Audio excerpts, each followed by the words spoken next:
Welcome to the Slow Wine Guide 2021. I'm here with Kathy Corison, owner and winemaker at Corison Winery in Napa Valley. Welcome, Kathy. Thank you. Such a treat to have you with us today with the Slow Wine Guide.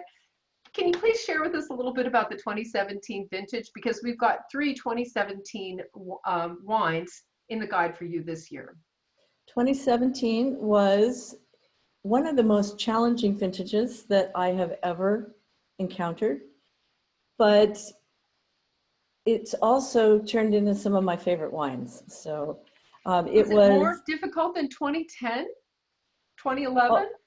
2011 is right in there for opposite reasons. 2011 was the coldest, wettest, and 2017 was the hottest season ever recorded in the Napa Valley. So it was quite a challenge. But in looking at the weather that season, it wasn't all hot. In fact, the entire month of August was way cooler than normal. And my very favorite vintages are always the longest, coolest, as long as they get ripe at the other end. Me too. Yeah, 2011 scared me to death, but it got ripe. So it wound up being one of my favorite vintages ever, even though it was very challenging. 2017 is a lot like that as well. It was long and cool until it wasn't.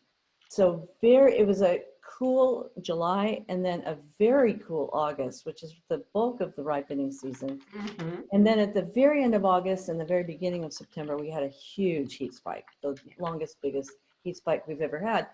But because I pick much earlier than most, I was already scheduling picking when the heat hit.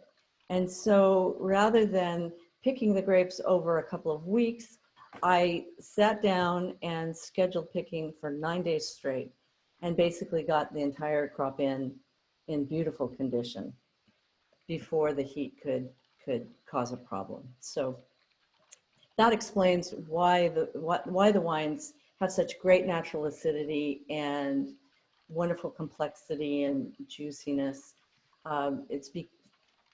I was able to make the wine in my style, the point being to make it both powerful and elegant, even though it got really hot because of the timing and because of the cool early season.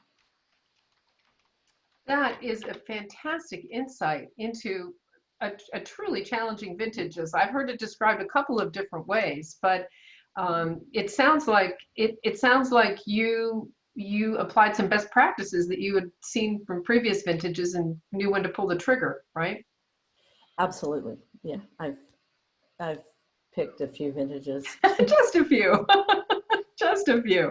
Okay, well, so we have some idea of what to expect from Chronos and from the Sunbasket Vineyard, but tell us a little bit about how the 2017 wines are showing now. I'll be tasting them in a couple weeks, so I'm curious to what I might find. Well, they're showing really well. They're one of those vintages that is very fruit driven, and so they're beautiful already. My wines are a little bit deceptive sometimes. People taste them and they tend to show very well early because the tannins are very soft and velvety. They don't need time in the bottle to enjoy them, but then they have this very, very long life, 20, 30, maybe 40 years, because they are structured to age. They have very good natural acidity, lots of stuffing and flavor, color. Lots of dry extract, that's what we call it. All the dissolved solids that we love to find in there. Yeah. So that's very interesting. And it makes me wonder, the wines are so approachable early. The savviest consumers must hold on to them. Well, it's like an interesting person. An interesting age-worthy wine is a lot like an interesting person. They go through their terrible twos at one end and their dotage at the other, and have ups and downs in the middle, but they're interesting the whole way. And so for young, age-worthy red wines and Corison specifically, I love it with lamb. Lamb has assertive flavors. It stands up to those young, juicy California Cabernet flavors. Then as the wines get older, I'll adjust what I serve with them as they become more delicate and more complex and bear paying a little more attention to. They don't demand as much attention as they get older. No, there's nothing I personally like better than a good 10-year-old Napa Valley Cabernet. So I call that the sweet spot, this, because if they're age worthy, they're still youthful, they're still fruit driven, but they've had all that time in the bottle to develop a beautiful floral perfume. That's so my they, favorite time to taste them. really, okay, we're all on the same All in page the sweet then. spot. The sweet spot. Well, I was looking at something this morning about the 2010s, and 2010 was one of my personal favorite vintages, but the wines, even after 8 years, they showed so well. So the 10s are gone. Oh, darn. Yeah. Darn. What did you think? I know we talked about 11, but what did you think about 10? I mean, we're now that I it's, love the 10s. she loved the 10s. 10s were not flashy, but they had beautiful structure. And they're going to be very long-lived wines. And in fact, they're really just starting to really come around now. Mm. 10 years for me is an average. Some vintages will come around after 8 years, and others will take 12 or 13 to do the same thing, depending on the way they're built. And the 10 is classically structured, and it's going to be very long-lived. Very pretty wine. And we have those cooler vintages to thank for it. Absolutely. So I'm really looking forward to the 2017s. I know that we've got the Cab Franc as one of the 3 wines that will be in the guide this year. We've got Kronos and the Napa Valley Cabernet. Talk a little bit about the Cabernet Franc. We don't hear too much about it, so.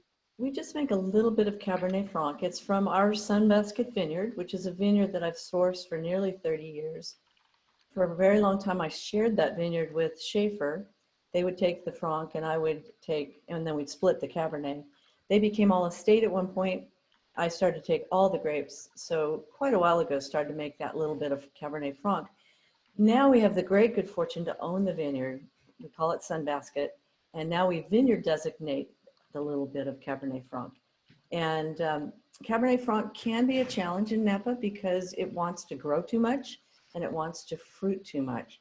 But if you can keep that all in balance, it makes beautiful, beautiful wine, especially here on the bench between Rutherford and St. Helena. So 4 to 6 barrels each year. It's under the Helios label. It's not the Corison label. Oh, the Helios. Okay. The Corison label is reserved for Cabernet Sauvignon. Okay. So it's Helios Sunbasket Vineyard Cabernet Franc. Wonderful, wonderful. So that must mean in the vineyard there's quite a bit of green harvesting going, canopy management and green harvest happening in the vineyard. All of the above. I Yeah. can't make the wine any better than the grapes that come in the door. So we spend most of our time out there, starting a month ago and until we pick. Right. Being sure that 1, that we're balancing the way it grows and fruits, and 2, we're managing the amount of air and light that gets into the fruit. Mm-hmm. Now that vineyard is that what is the vineyard architecture for that Cab Franc? The trellising You mean the system. soils? Is the trellis? Is it trellis? Oh, okay. It's a modified vertical trellis. Modified VS? It's trained vertically, but there's a cross arm at the top that lets it spread out a little bit and gives it a little bit more protection from the afternoon sun. Right, some more filtered light happening there. It's exciting.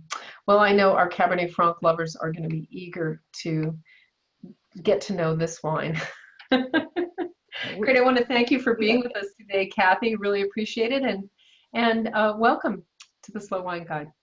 My pleasure. Thank you. Bye. Bye.